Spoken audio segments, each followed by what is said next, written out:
रुपयाचा 1,500चं पालक, 8,000ची भात, 2,000चा आंबा, 1,500ची मिरची तुमचे पैसे सकाळपासून विकलेले, त्याच्यातच गेले. तुमचा जेवणाचा डबा त्याच्यात टाकला.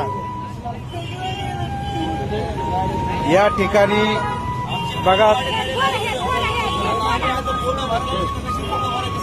आहे ना, बरोबर आहे ना. गप्पा आजी गप्पा, रडू नका आता. हो हो सर आहे, खरं ना. गोरगरिबावरच आहे ते. मी तेच बघितलं आता. ते फक्त गोरगरिबासाठीच आहे.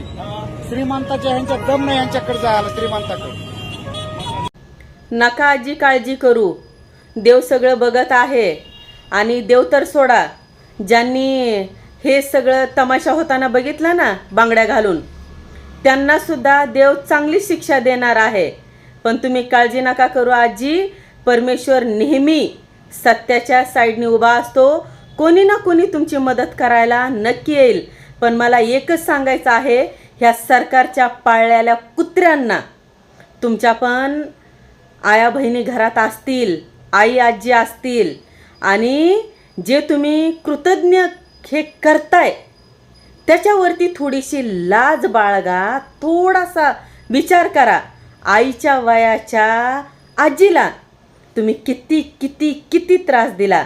अरे जनाची नाही, मनाची लाज ठेवा. अरे तुम्हाला पगार भेटते रे, पण ह्या लोकांना, गरिबांना पगार नाही आहे. 2 पैसे कसे तरी कमवून खातात, ते सुद्धा तुम्हाला देखवलं जात नाही. म्हणजे कुत्र्यांनो, खरंच देव तुम्हाला कधीच सोडणार नाही. हा माझा नाही, जेवढे लोक आता हा व्हिडिओ बघतील त्यांचा सगळ्यांचा तळतळाट त्या पाळलेल्या कुत्र्यांना नक्कीच लागल. त्या आजीला नक्कीच कोणी ना कोणी मदत करणारं भेटेल आणि आमचा सुद्धा सपोर्ट नक्कीच असेल. आजी तुम्ही घाबरू नका. ह्या आजी बीडच्या आहेत आणि जेवढे पण बीडची लोक असतील ह्या आजींना सपोर्ट करा. आणि असल्या सगळ्या मदतगार लोकांना प्लीज सगळे मिळून मदत करा. प्लीज हिंदू मुस्लिमच्या नादी लागू नका.